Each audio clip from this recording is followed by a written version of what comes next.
Magandang buhay mga kabatingting. Meron tayong gagawin dito na isang Infinix Hot 10 Play. Ang problema nito, umangat na yung kanyang LCD, ayan o. Kaya nahila yung kanyang flex. Isindi natin para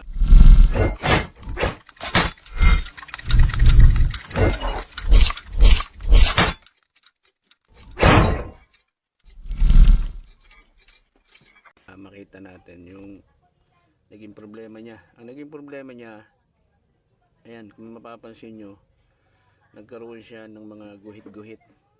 Kaya ang gagawin natin dyan, magpapalit tayo ng LCD.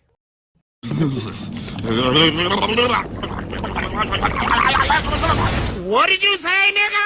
Unang gagawin natin, tanggalin natin yung kanyang SIM tray. At magbabaklas tayo ng kanyang back cover dito sa ilalim.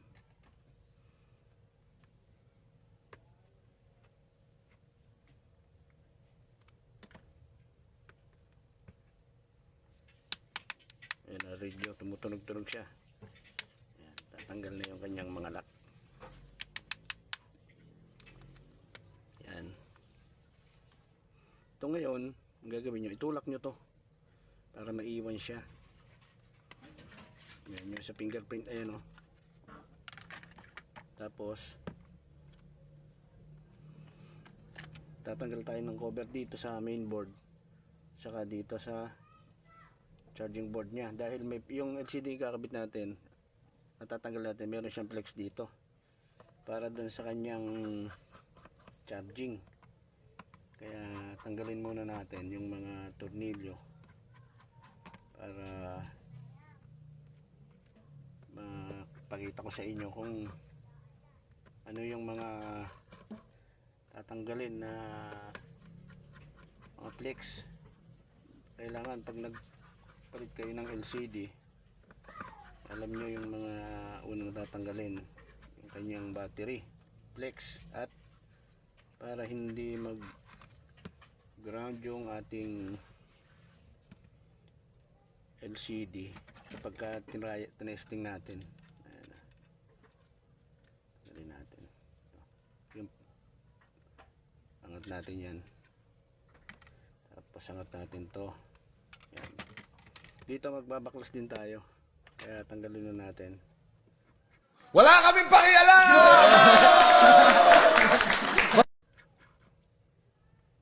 Para isang baklasan na lang tayo.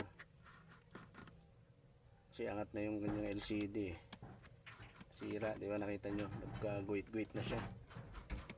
Kaya magpapalit tayo ng bagong LCD.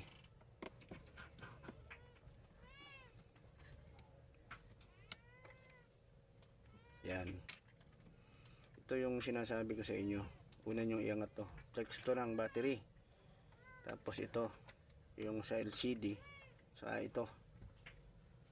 Ngayon magtatanggal tayo ng battery dahil yung flex na to nandito sa ilalim. Yan. Angat nyo lang na ganyan yan. Ito. Hilahin nyo siyang pa ganyan. Ayan o, tanggal na siya, di ba? Ngayon, bago tayo magpalit ng bago, ang gagawin nyo, itong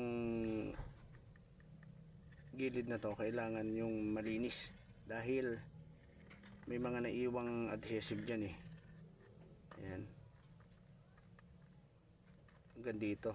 Dito huwag kayong maglalagay ng adhesive dahil speaker cover yan. Hihina yung inyong speaker, yung boses nya, kaya huwag nyo tatakpan yan.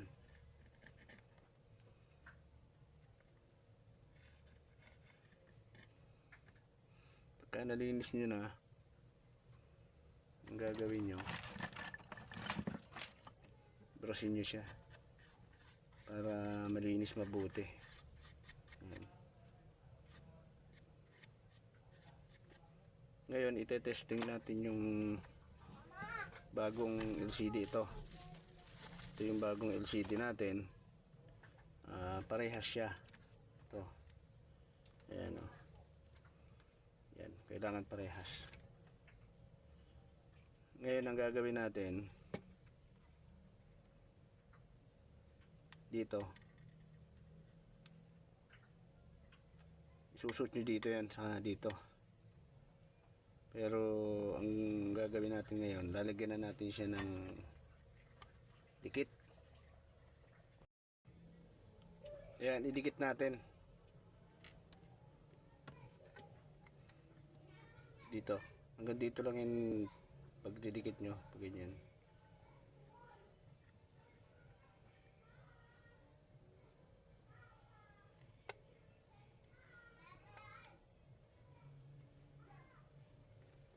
Paikot.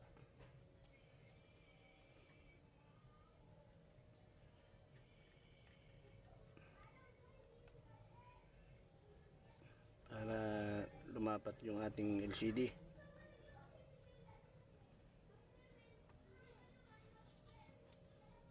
Yan hanggang dito.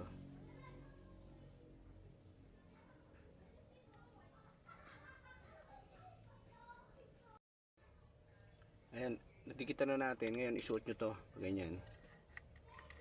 Tapos ito. Ayan.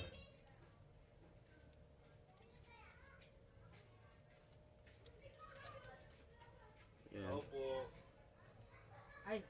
Ayan, ngayon na isuot nyo natin. Tapos pag ganyan ito. Kabit nyo muna tong flex, ilak nyo muna bago nyo siya iayos. Mahaba siya talaga eh. Ayan, pag ganyan. Tapos ayan, medyo nakapasok siya sa loob.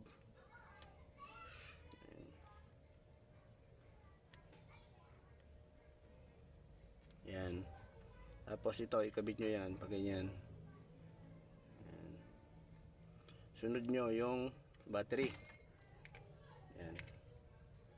Ito, ipipix na natin to. Ayan.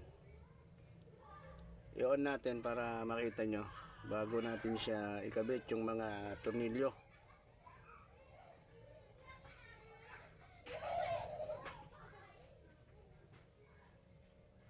Ayan, oh. Bumukas na. Tayin lang natin saglit pero bubuuin na natin. Ayan, habang kakabit na natin yung cover natin. Ayan. Kakabit na natin yung mga tornilyo at isusunod na natin yung dito sa may charging board natin.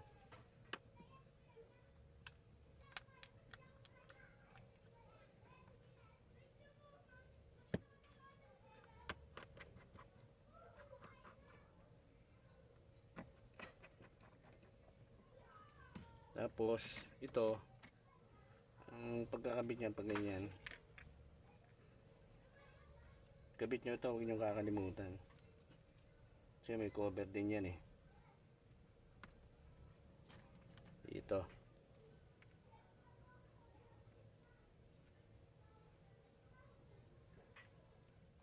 tapos lalagay natin yung tornilyo. Yan, kakabit na natin lahat yung mga tornilyo nito. Bubuin na natin siya eh.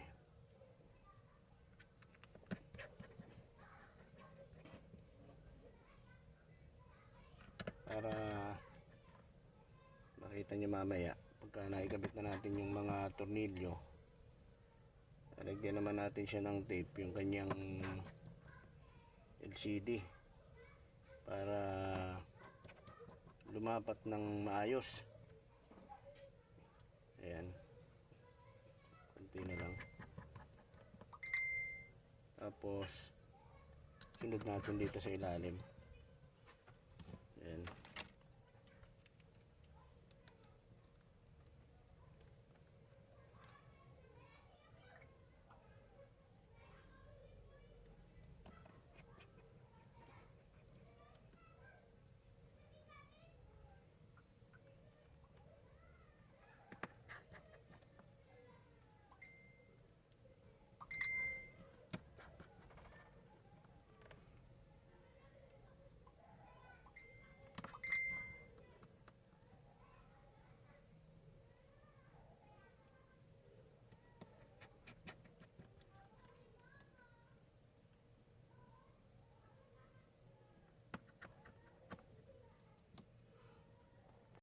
Ayan, mayroong password siya pero kinuha natin. Lagay muna, open muna natin.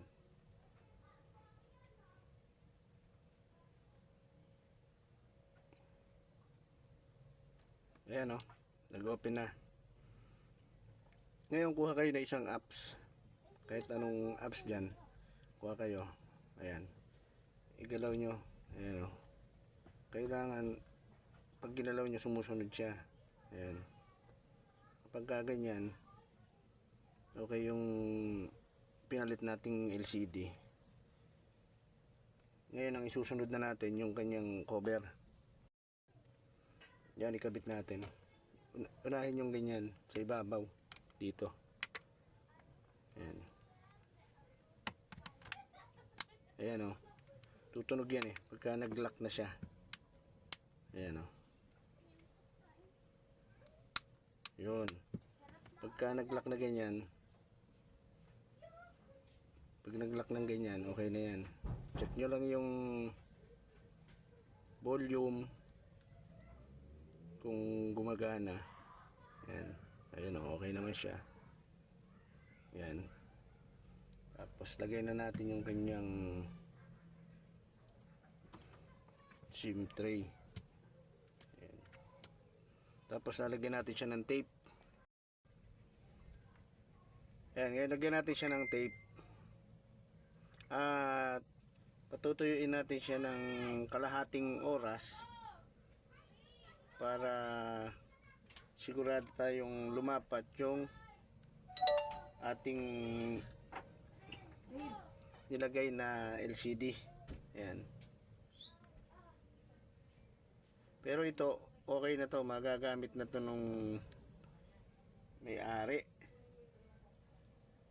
Ayan. Ayan o. Kahit naman may tape pa yan, magagamit na nung may-ari yan Ayan.